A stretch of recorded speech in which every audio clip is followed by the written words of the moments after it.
Hello, South Rock. I hope you are enjoying your devotions on Acts from the staff. I know I am, and I'm really kind of thrilled about the stuff that we've been reading up to this point. We have reached now the end of chapter 4. We're looking today at Acts 4:32 through 37, and this is what's known as a summary statement. There's several of those in Acts. This is actually the second one that we've run into in our study in Acts so far, and there will be a few more going forward. But just because it's called a summary statement, I don't want us to just kind of breeze over it, because this one is a gem. There are some really cool things that are happening in here.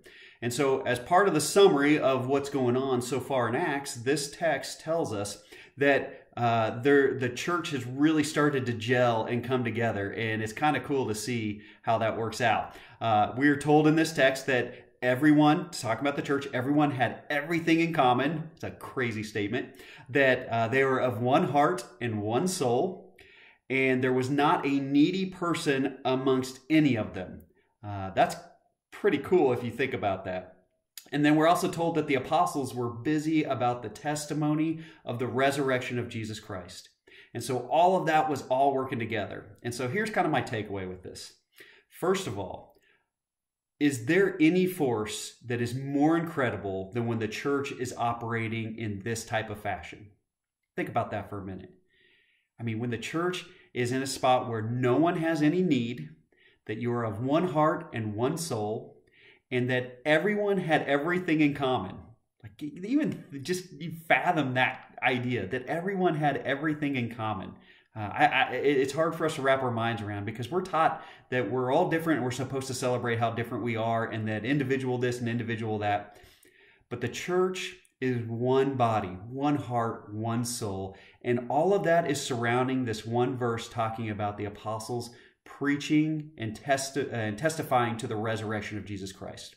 Now, this goes all the way back to Matthew chapter 16, when Jesus is asking the disciples who they think that he is. And Peter's the one that gives us his great confession. He says, "You are the Christ, you're the Messiah, you are the Son of the living God."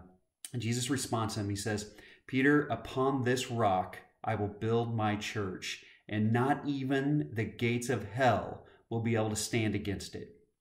I'm telling you, there is no force anywhere in the universe that is greater than when the church is operating and working in this fashion. This is such a cool text.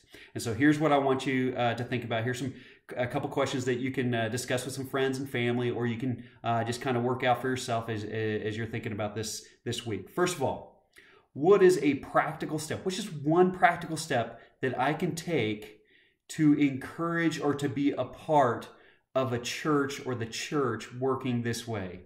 In other words, how is it that I can exemplify that I am of one heart and one soul, everyone having everything in common, and taking this testimony of the resurrection of Jesus Christ, demonstrating that not even any one person is in need? What's one thing I can do to make sure that I'm encouraging that type of church, and that I'm being a part of that type of church? And the second thing, I was thinking about this, is answer this honestly to yourself. Do you struggle with ownership?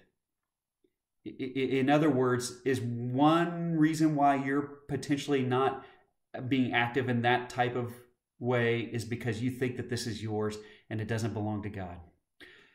Wrestle with those questions. I hope you have a blessed day. See ya.